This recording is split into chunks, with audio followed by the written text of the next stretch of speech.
Welcome back to Behind the Caution Tape. I'm your host, CrashLit. A lot to cover in USC athletics this past week, a lot to cover this upcoming week, so we'll get into all of it right here, right now. Obviously, as for those of you who don't know, I'm in Virginia now, so that's why my studio setup is not the same. Those of you watching the audio version, or the video version, pardon me. But also, before we get into it, be sure to subscribe to the podcast. Look for it on Apple and Spotify Behind the Caution Tape. You can also watch the YouTube version on my YouTube page at CrashLit. Then you can also, and then be sure to follow me on social media, especially Instagram and X at CrashLit. Catch me on Tuesday nights on The Voice of College Football. We're live streamed at 7 p.m. Pacific time. And finally, be sure to check out my merch line, CrashLit Forever. There's a collab with the bookstore I did, so be sure to check out those pieces. The link to the merch is in the description of this episode. So, yeah, pretty much let's get into all the news with football. So, pretty much all the hires that we have been talking about over the last couple weeks have been made official, including Mike Ekeler being named special teams coordinator and linebackers coach, Paul Gonzalez being named safeties coach and defensive pass game coordinator, Skylar Jones being promoted to defensive tackles coach, and then Sam Carter being named assistant secondary coach / Nichols, and Chris Myers being named the run game specialist, assistant offensive line, and tight ends coach, with Chad Savage also receiving a promotion to passing game coordinator. And then also AJ Howard being named the outside linebackers coach. So I'm liking all these hires that they're now, being made official, all that. And I think it just shows that I think USC is trying to really be smart about how they allocate who goes where and who's coaching what. And I think it's actually not a bad idea given just how things have been going.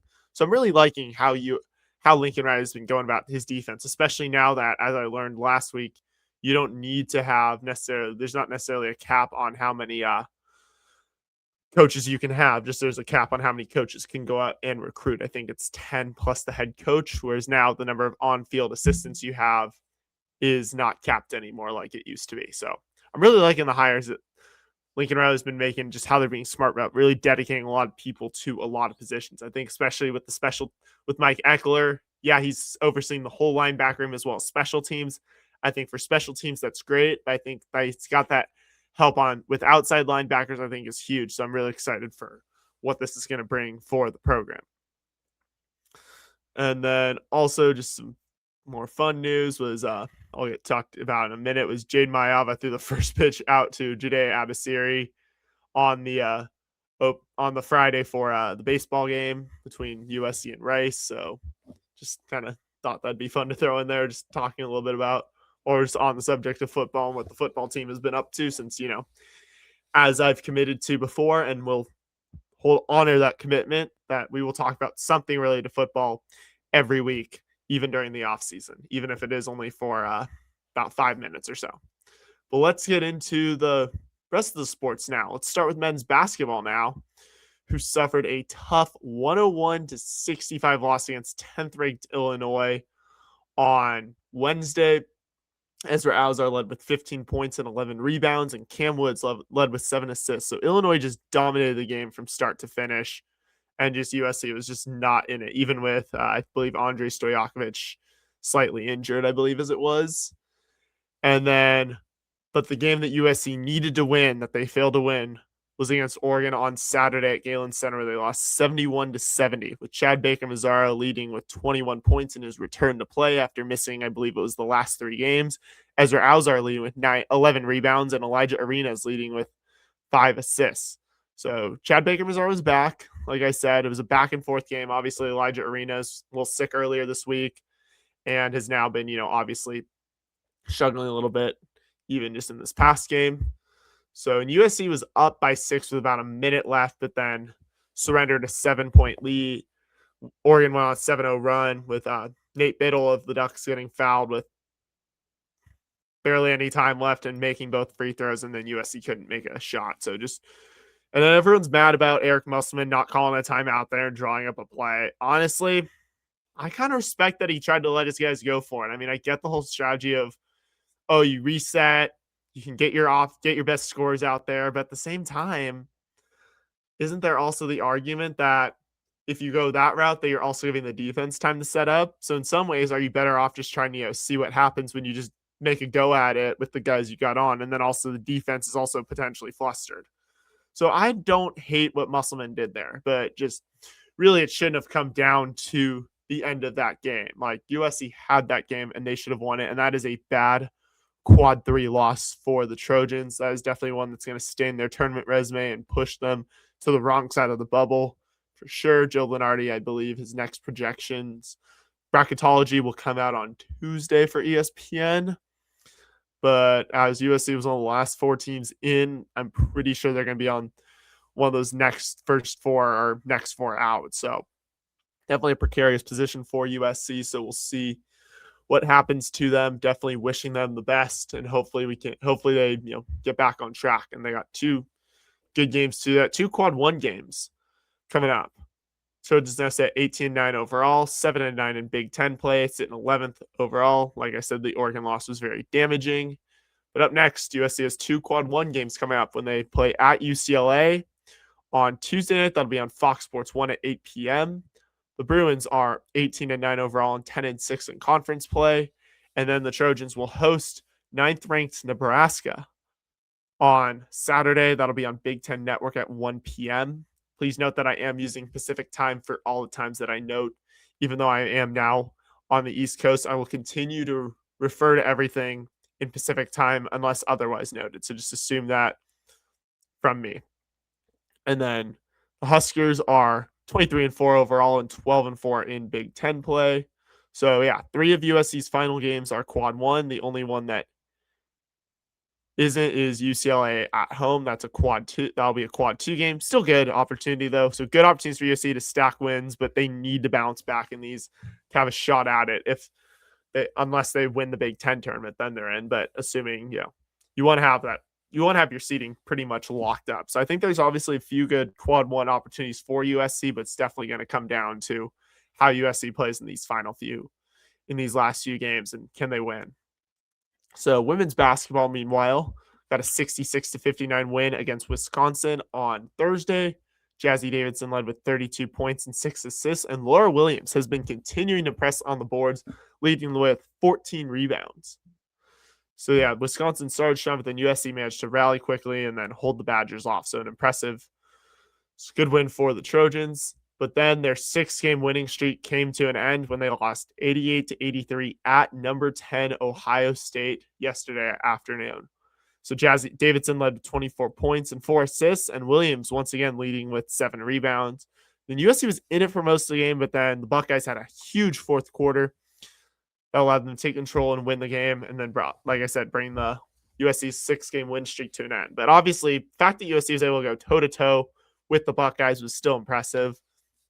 And hopefully USC can, get some wins. And they got 2 left in the season. So they sit at 17-10 overall, 9-7 in Big Ten play. They're sitting at tied 8th. I'd say Charlie Cream's bracketology for ESPN, I believe, will come out Tuesday. But I'd say USC's going to probably stay around where they are at a 7th ranked seed. I believe their net rankings in the 20s. So they're still pretty good despite being double-digit losses and unranked. They're in a pretty good position, I'd say, especially when you're facing a lot of good teams in the Big Ten.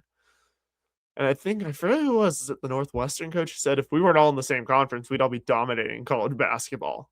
But it's just these good teams are all in the same conference, which is like crazy and just shows just the talent of the Big Ten. So up next for USC are their final 2 games of the regular season. They continue their road trip and travel to State College to take on the Penn State Nittany Lions. That'll be on Wednesday at 3 p.m. on Big Ten Plus. The Nittany Lions are 17 overall, 3-13 in conference play. And then at second-ranked UCLA, who's 27-1 overall and 17-0 in conference play. So you got a winnable road game at Penn State before the rematch with the Bruins, who did just clinch the Big Ten regular season title with their win over Wisconsin yesterday. But just because they can't, but they still are going to want to strengthen their resume, and they're not going to want to drop this game because they're trying to get a number 1 seed and try to put themselves in the best position. They're competing for the number 1 overall, not just a number 1 seed. They're competing for the number 1 overall seed. So for that reason, yeah, they're trying to play. So they're going to be trying to strengthen their resume to be the number one overall seed.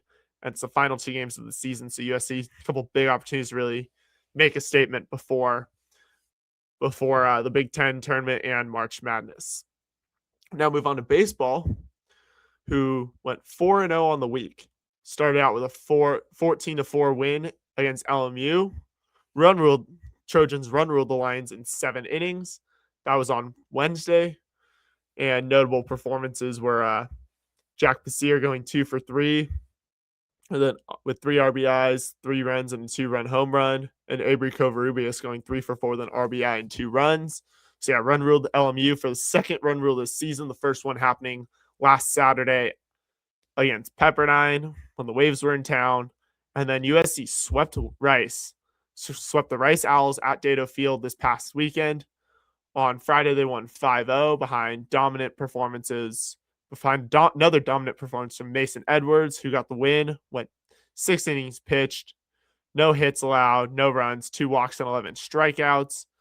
And also Will Stickney, who went 2 for 3 with, I believe, his first solo home run of his career, and a double.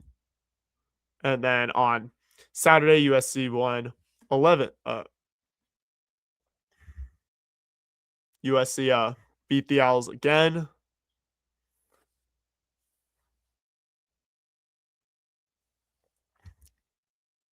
USC beat the Owls 4-1.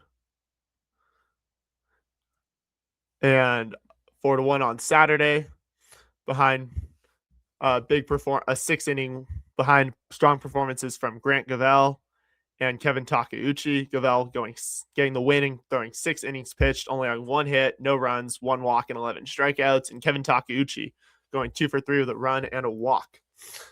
And then on Sunday, the Trojans won 4-2 to get the sweep.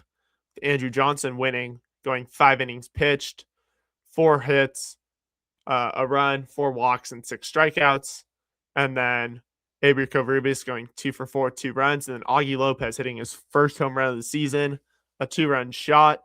Also had 3 RBIs, scored a run, and went 2 for 3 on the day. So USC is off to its best start of the season since 2015. They are 7-0 on the year and now head to Cal Poly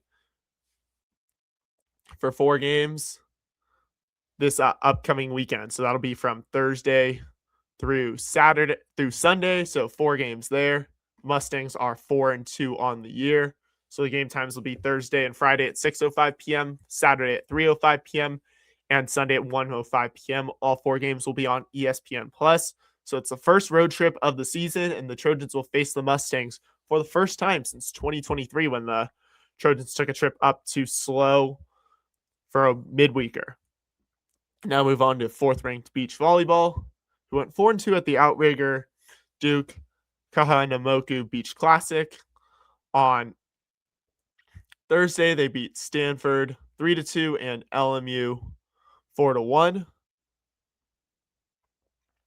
On Friday, they beat Hawaii 4-1 and Cal 3-2. And then on Saturday, they took both their losses, losing 3-1 to UCLA and 3-2 to Texas.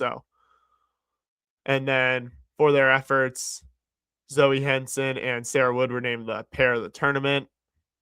So good weekend overall for them, but now USC will return home. So that was a good test, I think, of what just the conference tournament, just what playing conference opponents will be like, especially when you have to play 4 of the 6 teams you play are in your conference in the MPSF.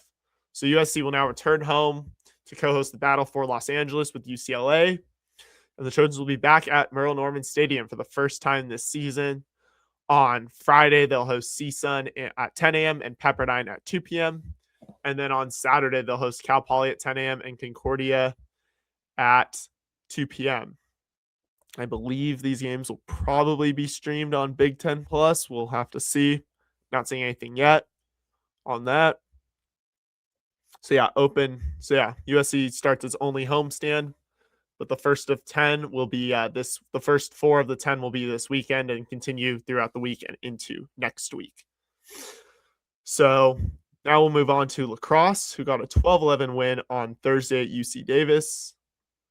On Friday, actually. Emma Bunting led with 3 goals. Charlotte Morton led with 2 saves and 8 goals allowed, played the first 38-15. And then Ellie Thomas picked up the win and had 3 saves and 3 goals allowed, played the final 21-45. Then USC used a strong second quarter to take a lead they'd hold on to the rest of the game. But then on Sunday, it was a different story when the Trojans lost 18-4 at Stanford. Hollis Mullery and Alex May led the way with 2 goals each for USC. And then Ellie Thomas had 4 saves, but allowed all 18 goals and played the whole game and took the loss. So first half was close, but then Stanford's monster third quarter broke the game open for good. So USC now sits at 3-2 on the season, and I'm really interested to see who's going to take this goal. Who's going to be the full-time goalkeeper for the Trojans? Will it be Charlotte Morton or Ellie Thomas? So definitely interested to see how that goes. Then USC has one more game in their road trip before they come back to Rawlinson. That'll be against Arizona State on Saturday in Tempe. So one more that'll be on ESPN Plus. The Sun Devils are 1-2 on the season, so definitely excited to see this one play out between the Trojans and the Sun Devils. On Thursday, it'll be at noon on ESPN Plus. So one more game, like I said, before USC comes back to Rawlinson for the end of non-conference play. So now move on to women's water polo, who held steady at number 3 in the country, and they got an 19-8 win over 16th ranked San Jose State at San Jose State on Saturday. Emily Osmus dominated the way with 4 goals. Emily Osmus led the way with 4 goals, like I said, and Anna Reed had 7 saves, and Lauren Schneider had 1 save, and then USC dominated all the way based on what I'm seeing from the box score and the reports. So USC now sits at 12-0 on the season, 1-0 in conference play, likely to stay at number 3. Then up next, the Trojans host Indiana. That'll be this upcoming Saturday at 1 p.m., likely on overnight.com. Then USC comes home for its second conference game at Witangzu. So swim and dive on the women's side took 5th at the Big Ten Championships in Minneapolis. That ran from Wednesday through Saturday. And their next event will be for the women, will be the Zone E Diving Championships. Those will be in Flagstaff, Arizona from March 9th through 11th. So we'll talk more about that as it gets closer. But up next, the men will take part in the Big Ten Championships. That'll be taking place in Madison from this upcoming Wednesday through Saturday. So best of luck to the men. So opportunity, like I said, for USC to really position itself well for the postseason. Track and field is getting ready for its indoor championships. That'll take place from Thursday to Saturday in Indianapolis. So postseason for indoor track and field is on. Now move on to rowing, who had a scrimmage versus UC San Diego. That was on on Saturday at the Port of LA. And then, while nothing was really reported score-wise, they just said it was a successful scrimmage in the books. And that means now they are getting ready for their first official start of the season. That'll be when they face UCLA at Marina del Rey. That'll be on March 6th for the annual dual meet. I believe this year the Bruins host. So best of luck to the Trojans. Now move on to men's tennis, who got a 4-3 win against 22nd ranked UCLA on Saturday. So USC won the doubles point. He got singles wins from Niels Hoffman, who walked it off, Max Ekstead, and Andrin Kasanov. Trojans now sit at 8-3 on the year. And then before they get into conference play, there are a couple of, I believe, individual events, which will be the M15 Naples 15K in Naples, Florida. That'll be from February 23rd through March 1st. And then the Pac Coast doubles in La Jolla, California from February 26th through March 1st. So best luck to them before they get into conference play. Women's tennis got a 7-0 win against Fresno State on Wednesday. So USC got the doubles points and got singles wins from all 6 courts. Imi Haddad, Emma Charney, Eugenia Zozaya, Lily Fairclough, Danny Borrell, and Simone Kay. But then on yesterday, the Trojans lost 4-0 at 14th ranked Pepperdine. So Pepperdine got the doubles point and no Trojans secured singles wins. So up next for the Trojans will be at UCLA. That'll be on Friday at 1 p.m. It's the final non-conference game before conference play begins. And so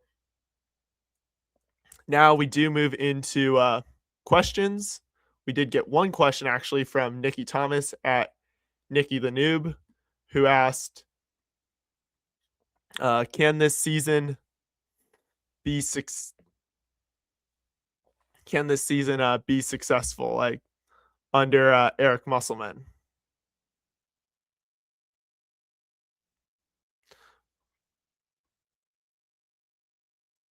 Who asked,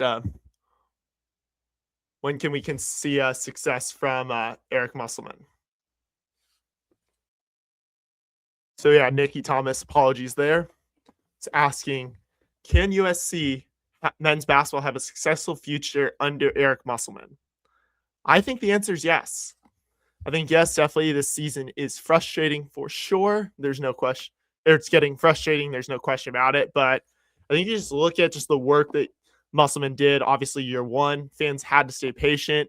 And year two has shown, I think, a lot of promise. Already surpassed the win mark from last year. And that didn't even require postseason play to do it. USC sitting at 18-9.